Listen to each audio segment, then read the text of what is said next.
Welcome to Still with Purpose. This is Amanda and Christy. Our goal is to dig deep and discuss real, raw subjects in pursuit of greater self-awareness, positive transformation and healing, and to link arms and journey with you to find purpose and passion in life.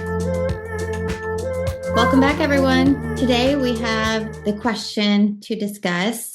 Have you ever noticed that the way you speak to someone can either draw out their strength and wisdom or their insecurity and defensiveness? Amanda has a quote lined up for us. What is it, Amanda? All right. Every person holds a king and a fool within. The one you engage with reveals themselves. So basically, we're going to go into how we speak to the fool in others or the king in others. And if everyone's getting all worked up about the king word, this is for humans. If you can just hear it for humans instead of male, female, that would be super helpful as we talk about this subject. So every human could draw out either side in us, the king or the fool. And I really want to talk more about the fool because I believe that's what we're really good at egging on in others. And also that's when I get super frustrated is when my fool takes off in my answers and responses, then I'm mad because now I've let my fool show again when I'm really striving to be a queen. My past, how I've shown up as a woman in a man's life is I can either speak to the king in him or I can speak to the fool in him. I can treat him like a fool or I can treat him like a king. And it is a huge difference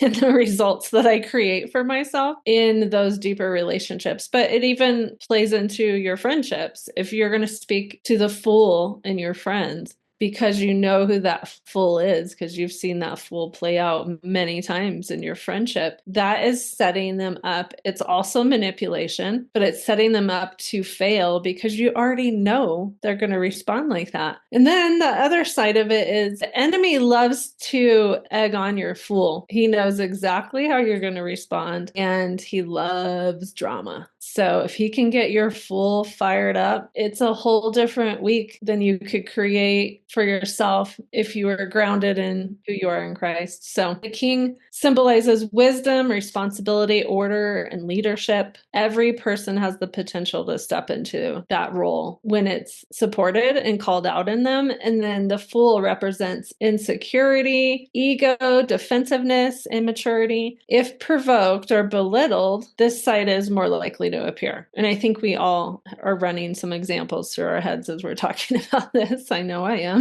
This is so, I would say timely for me, but I feel like it's always timely for me. It's a constant struggle for me to make sure I'm speaking to someone, especially those closest to me, because I think we get comfortable and we feel like we can speak to them any way we want. So it's a struggle for me to make sure I'm speaking with respect and bringing out the king or queen in someone else. And when you're speaking to their fool, you're being the fool in your qualities, right? Because it's passive aggressiveness, really. I think you could ponder every single relationship that's important to you in your life, exactly what button to press. And if you need one up on them, some kind of manipulation, they wronged me last week or whatever, so now I'm going to be jaded in our conversation right now, it gets dark. It can get really spun out. But then you are mirroring the fool. You are the fool in your actions, and now you're both guilty, totally guilty of the same things. People often mirror back what is being projected onto them, and honor tends to draw out nobility, while shame or mockery can trigger defensiveness of the fool. And then we're just two fools going back and forth, which is not pretty. I don't think so, but again, going back to the original quote, I think this might be our first episode. If I'm focused on you and what a fool you are, I don't have to be a queen. That's a good way to look at it. I don't have to work on the things I know I'm called to do because I have this fool running around and everyone's focused on that, and it lets me hide. It lets me play a small game. So something to think about. So my question is, which one are you this week? Take some accountability on how your actions have been and really ponder, maybe even write down 10 scenarios that have happened in the last month or so and write who you were in those scenarios. Because if you're the fool most of the time. There's some things to crack. What I think is interesting about this is that it's a choice on our side. We've talked a lot about making choices. And so what you get back from someone is based on your or my choice in how I address them. Whereas I tend to think, oh, that person's just being irrational or rude or whatever. And I put it on them. This is making me feel like, well, no, I'm in control of what I get back. Right. Going back to I think it was last week where we only see the world how we are. So if I see you as a fool, then that's what I'm going to get back. And it's reflecting back, right? Because stuff is brutal, man. I'm lighting a fire under your full personality. For what purpose? The queen wouldn't do that. They'd just be on to the next thing. Why would I waste my time belittling you or passive aggressiving you? That's not a word. But I know in my marriages, if I was resentful towards my husband, I absolutely riled the fool up in him because he was going to pay for what he did, whatever that was. And one of them had extreme talent, wit, and humor, and we could go back and forth for hours. None of us felt good after that. I don't know if he noticed, but it felt like I was emasculating him for one, trying to control the situation and make sure that I felt safe. But none of that actually felt safe in the end, right? I felt very unloved, cared for, seen, all of it. And then that starts the cycle up. And this is from a divorced woman. So I want you guys to hear that didn't work. And slicing and dicing can go on forever. So getting back to the point of, hey, this is where I am. This is who I am grounded in being. This is my integrity before God. If I'm truly grounded in incredible qualities, I would not want to rile up the fool in anyone because it goes back to needing to be right, that you're not loved or cherished or whatever your crappy core belief is, because you're going to rile the fool to say some nasty stuff to you. And so my second husband, he was nasty. The stuff that came out of that man's mouth, honestly, a lot of it was unforgivable in so many ways. His actions were unforgivable. But if I wanted to feel right about my core belief, my crappy core belief, I would rile the fool in him and he would take me out. I've not heard stuff like that said to me in my lifetime. Not that I believe it was true, but your crappy core belief isn't true. So why do we keep following that? So I was needing to be right about it somehow, because I'm going to go to the person that can annihilate my heart. And when you hear things nasty like that, even if you don't believe that they're true, you don't forget them. No, because every human that goes through any kind of personal growth seminars, they literally mention how they were bullied in third grade. They remember the exact sentences that were said to them, and it's stunted their growth since third grade. So no, we're pretty committed to the death sentences out of other people. Also, I think I enjoyed having him as a husband because I got to be right that I wasn't as mean as him, but I definitely could be. So that was kind of a lie I was believing. I was actually probably my worst self that I've ever been, the most out of integrity for myself in that marriage. And that's what actually ate away at me, because I wasn't living a quote unquote queen stance. I was living as a fool and not happy about it. This is just making me You're all, I know. I'm like, how much have I been living as the fool and not the I know, I just laid down a Yeah, you did. Let me just take that right up. I just set out a smorgasbord. A little charcuterie board of feeling guilty for my foolish behavior. Literally almost can't stomach listening to this episode when it comes out, because I'm just like, am I still being a fool? Yeah. It's so shocking because I feel like right now blinders are coming off of me, because as many times as I want to put the blame on somebody else for reacting the way that they do, I really need to be looking at myself. What am I doing to instigate that reaction? Well, the crazy part is it's body language, it's tone of your voice, it's everything. If you're clean and clear, love just exudes out of you in every aspect. If you are not clean and clear, you're probably lighting a fire under the fool in yourself and others. But I hear that a lot. Well, your tone is rude or condescending. But I'm reacting to something that's frustrated me or made me feel disrespected or devalued. So I always think in my mind, well, I'm reacting to that. So it's just this ongoing cycle. So I guess And we you have to stop and say, I'm going to be the queen. Well, it's like the chicken and the egg, which one came first? And when you have piled up all these years and years of stuff, because I definitely did it in my marriages, how do you, or any relationship, how do you start over when it's way past feedback? We've given a ton of feedback, it hasn't been received well, nothing's changed. Now, what are we committed to doing? I think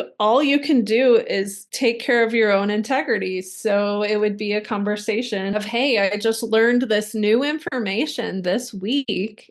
Don't be hard on yourself. I just learned this interesting thought that I light a fire under the fool in you. I know exactly what to say, and I want to work on that. Will you give me grace as I work on that? When you say it like that, it sounds so easy, but I hear what you're saying, and it should be that easy. Just be upfront about it. And if someone's committed to being a fool, you can't change that. Why did you pick to be in community with a fool? It almost makes me think of a court gesture, just like a crazy maker. We chose that. I chose that. Why did I choose this? Or why am I still choosing this to be in my space? Can we start talking to the king and queen in ourselves? Or is there any hope to get out of the fool, to release the fool in both of us? So, how we approach others with respect, criticism, encouragement, or judgment influences which side of them emerges. I absolutely saw this in my first marriage when we were in the beginning of it, just kind of setting some bad patterns. The way we chose to communicate with each other was either to the king, I'm honoring him, empowering him, putting all my trust in him, or it would switch over back to my fear of facts from the past or information that I had or things I found out. Now I'm going into the fool, and I'm going to talk to the shame in him, the anger, the dark sarcasm, and the defensiveness. And if you think of any relationship in your life, I think everyone knows what I'm talking about. I think that with every relationship, you're saying that going back and forth. Before we know it, though, over time, it's easy just to get settled into the darker side of it. Pattern. And then years go by if it's not addressed. Absolutely. There has to be such a short record of wrongs until you both get really clear that you're no longer going to be a fool or speak to the fool in each other. And two, I think it's not just recognizing that perhaps I'm speaking to the fool in somebody else and getting that behavior back at me, but also not recognizing when somebody else is trying to egg on my fool and setting that boundary that I'm going to quit engaging. Yes, but again, give yourself major grace because you just are hearing this content of, oh my gosh, this is what personal development and self-awareness is. It's going, holy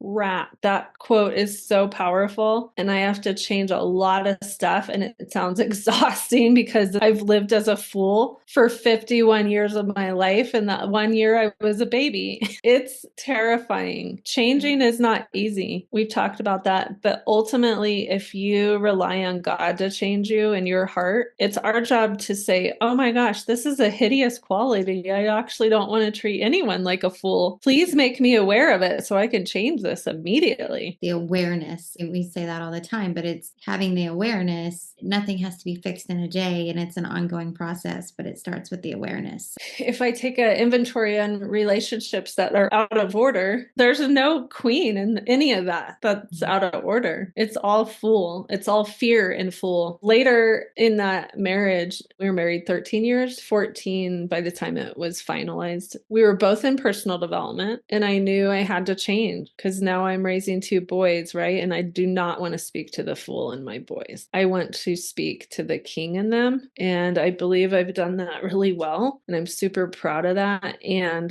hashtag only God. But because we kept speaking to the fool in each other, and we probably didn't know this information, I'm going to say we didn't know this information, we started growing apart. And my underlying needs were not being met on any level. Through the birth of my boys, him working out of town, you just have a cesspool of unmet expectations, resentment, and judgment. So that relationship, even though I probably said very clearly, I'm in it till death do us part, but if I'm revving up the fool in you at all times or being treated like a fool and by him, there's no way you can build off that. You said unmet expectations, and I think that's so true. It's a lot of times for me when I do come across sounding frustrated, it is because I want the other person to understand I'm frustrated by something. So again, we talked about it a minute ago, how I guess you just have to stop so that it doesn't sound like an attack on them. But then I wonder, why aren't my expectations being met? Are my expectations unreasonable? Maybe in some cases. Or is there a desire to not meet my expectations, or a disrespect so my expectations aren't being met? So I think it should lead to probably a deeper conversation and understanding of what's really going on. Because unmet expectations are just such a surface level of what's really going on in the relationship, right? Mm-hmm. The expectations are just side unbenefits of a relationship that's struggling with two fools involved. And I am not speaking about you. I am definitely speaking from my relationships, but I definitely was a fool in both of my marriages. I picked someone that would speak to the fool in me. Let's put it that way. And probably were okay with it for a long while because buying into your own crappy core beliefs. It's my crappy core belief. I'm not worth sticking around for. So of course I should be the biggest fool ever so I can be right when he leaves. Oh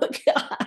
Oh, that's brutal. This is why you have to work on your crappy core belief, you guys, because this is the original domino that is affecting all of your relationships. I'm thinking about that exercise. I don't even know what episode it was that we talked about writing down. I chose from beginning of life, but I chose XYZ. All the situations in our life can be traced back to the decisions we made, which were based on our beliefs about ourselves. And going back to unmet expectations, when I have unmet expectations, my fool is the one riling you up. There's no other person that could be riling that up. You're going to pay because my expectations are not being met. This all makes me think about the golden rule. Two different instances in the Bible, one being Matthew 7:12. It says, therefore, whatever you want men to do to you, do also to them, for this is the law and the prophets. And then in Luke chapter 6, verse 31, the Bible says, do to others as you would have them do to you. And so as we were preparing for this discussion, it kind of came to me that I don't want other people to talk to the fool in me, so I'm not going to do that to them. But now I'm realizing even more as we're talking that it does start with me in treating somebody else how I want them to treat me. I can feel your energy on this one. There's some pain around it. And for me too, I appreciate your desire to talk about these subjects because we're being bold and courageous enough to talk about stuff that is absolutely in our lives at this actual moment. Real-time learning and revelations. It's helpful for other people to see that everyone deals with this stuff. I guarantee it. We all have relationships in our lives that we don't talk to each other the way we would like for our conversations to go. And we would like to change those. And we can all pinpoint people where we feel when we walk away, that was not my best self. That was far from my best self. And so this is speaking to all of those situations and relationships, and not just for me, but I'm sure for anyone listening. There's a lot of loss around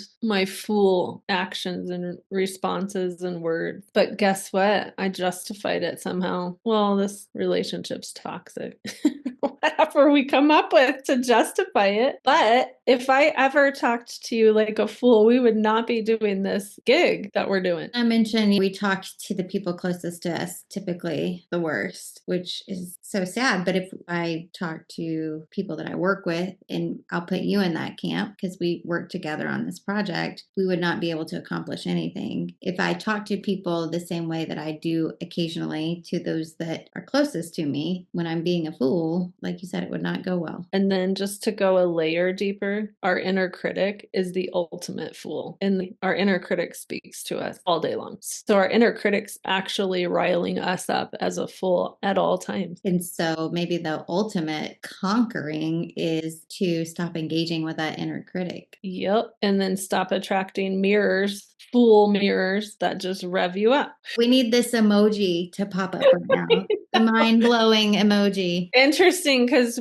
we don't really follow the podcast write up very much because it's just embedded. And also, we want to be current. I don't want to be talking about my marriage that was in 97, folks. Do I have some things to share about that as a divorced woman? Yeah, I think you should change the fool behavior because you're going to be divorced. That's what I want to say out loud. If I can save a marriage, that's what I want to say out loud. Not easy to hear, not easy to say. And if the other person is not willing to step out of being a fool, what are you going to do? I know for sure if I'm spoken to, especially by my man, in a demeaning way, that I'm so stubborn that it actually makes me the greatest fool alive. You've set this low bar, you've demeaned me to this low bar, and now I'm going to rock that out. So, as you were saying earlier, how we stop it, we get so angry at how much joy has been stolen in our life because we've been spoken to as a fool. Our fool's been riled up most of our life, and now we don't want to act that way anymore. It's definitely possible to change that, but it's a lot of work because we're stuck in all these patterns with these people, these relationships. But I personally cannot hang with a person for very long that speaks to my fool anymore. And I've done a lot of work to change out some key relationships. This takes me back to a book that a friend of mine let me borrow recently. It was really powerful in the sense that it was going to be hard for me to start modeling, but it's called The Power of a Praying Wife. It's really all about, in all these different areas, go to God in prayer. And so that's got to be my mantra when I start feeling frustrated and start feeling like I'm going to let my fool come out, whether it's after being spoken to or after feeling frustration from something somebody else has done or trying to egg on the fool in somebody else just to prove me right. I know I've got to just take it to God in prayer. And that's the ultimate way to make the change. It's true. My best, most healed self is to not be an emasculator of men and rev up the fool in them. Because men are actually really mean when their fool is ignited. I think women can be too. We can all be. Oh, absolutely.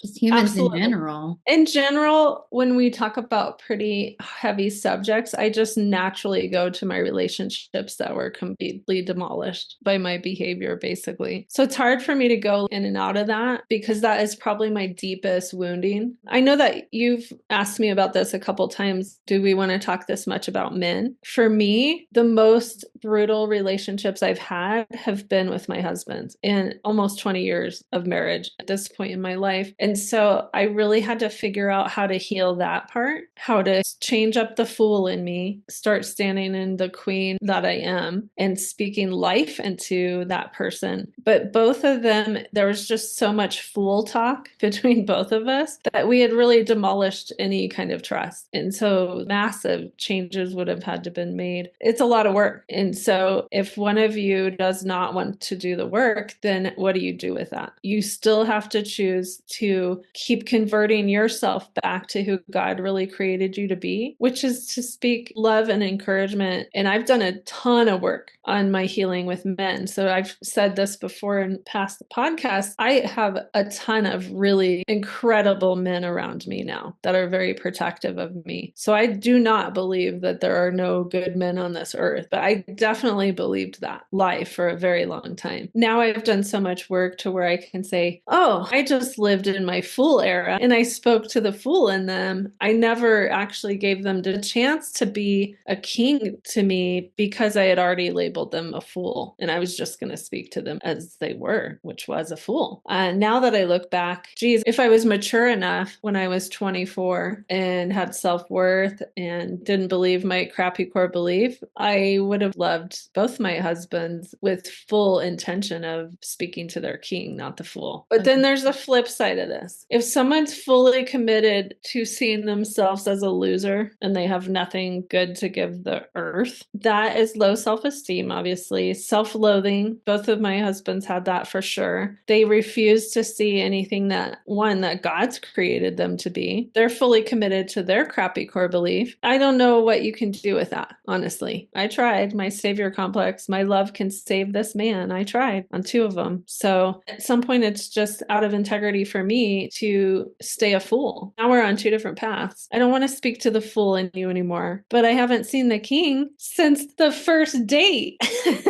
Help me out here. Got to be a joint effort. So I would say, just going back to you actually just now hearing this content for the first time, one, give yourself grace. This is to everyone who's listening. Give yourself an insane amount of grace, but also you're now responsible because you have some new information and now you're at choice to choose in or not. But also understand, in the toxic relationships that you might be in that you don't know how to turn around, you were also chosen for your fool to speak to their personal sabotage or growth. Be very clear on that. If you speak to their fool, that tells you what you were chosen to be and to do in their lives. But wise enough to know when the enemy is using you to tear down your king and backing up slowly now. You have to basically retrain you and the king in him. I always think about, I don't want to let the enemy, the devil, into my life. But this makes me really think about, I don't want to be the pawn that the devil's using in someone else's life either. Yep. So very much on guard for that, and understanding then how my actions can affect somebody else and how I'm being used to do that. That's huge. This subject is heavy, super heavy. Just to give a little lighter piece to this, another example. I've had friendships in my life that have come in and they totally are trying to rile the fool in me, and I just don't respond. And then I'm told I'm not that friendly, negative still, even though I'm trying to be the grounded queen and standing in my good qualities, but they don't like any of my good qualities because it doesn't speak to their fool.